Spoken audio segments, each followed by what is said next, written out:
నమస్కారం అన్న, నా పేరు సుమతి. నేను గత 35 సంవత్సరాల నుంచి మేము ఇక్కడే ఉంటున్నామన్న. ప్రతి ఒక్కరం కూడా ఒక కుటుంబం లాగా ఇక్కడ మేము. ఇది స్లమ్ కాదు, ఇది మా కుటుంబం. మేము కాల్వ దగ్గర ఉండేటోళ్ళం అంటే ఎవరు మేము? మా బతుకు తెరువు కోసం మేము ఇక్కడ వచ్చి బతికేటోళ్ళం మేము. అట్లాంటి వాళ్ళం మా కోసం మేము ఇక్కడ ఇల్లులు ఏర్పాటు చేసుకొని, ఎవరి దగ్గర దౌర్జన్యంగా వచ్చిన భూములు కాదు ఇవి. సహనా పట్టతోని మేము కొనుక్కున్నాం, వాళ్ళు మాకు అమ్ముతాయి ఫ్లాట్ల లాగా చేసి 50 గజాలు 100 గజాలు అట్లా చేసుకొని తీసుకున్నాం. గత 35 సంవత్సరాల నుంచి లేని ఈ రోజు కొత్తగా వచ్చిన ప్రభుత్వం, కాంగ్రెస్ ప్రభుత్వం, ఈ రోజు వచ్చి మీలులు కూలగొడతాం, బుల్డోజర్లు వస్తున్నాయి, మీ మీద దింపేస్తామంటే ఎట్లా కూర్చుంటాం? 100 మంది నీకు బలిసిన వాళ్ళు ఉండొచ్చు, మేము 1000 మంది లేనోళ్ళం ఇక్కడ.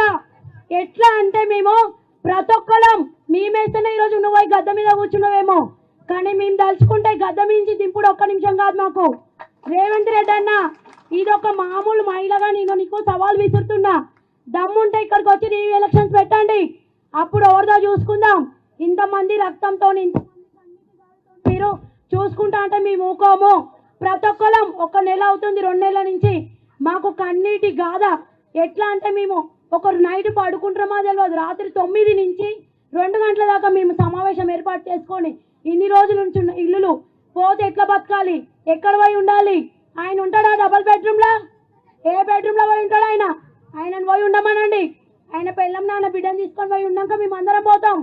అప్పుడు వద్దన్నా పోతాం. ఇవి కూలగొట్టుకున్న జాగాలు కాదు, కష్టపడి కట్టుకున్న ఇల్లులు. గజం గజంకి ఇన్ని పైసలు పోసి కట్టుకున్న ఇల్లులు మేము ప్రతి ఒక్కరం. ఈరోజు మహాలక్ష్మి పథకం 6 పథకాలు అని తెచ్చిండు. ఎవరి కోసం తెచ్చిండు? అవి ఏం చేసిండు అసలుకి? రావడం మేనిఫెస్టోలో ఇవి పెట్టిండు. ఆ మూసిని డెవలప్మెంట్ చేస్తా అని పెట్టనే లేడు. మూసి డెవలప్మెంట్ అంటే ఆ రోజు ఎవరు గెలిపి కూడా గెలిపిపోతుండే. హైదరాబాద్లో ఆయన కోట్లు పడలేవని ఆ కక్షతో చేస్తున్న ప్రణాళిక ఇది. ఆ రోజు చేసిన ప్రణాళికకి ఈ రోజు ప్రతీకారం తీర్చుకొని మా ప్రజలందరినీ ఎట్లా మమ్ము చేయాలి, మూసి దగ్గర డెవలప్మెంట్ చేసుకొని బతకాలని చూస్తుండు. ఎవరికేం చేస్తాడు? 150,000 కోట్లు అంటే చిన్న మాట నాది. ఏం చేస్తుండు?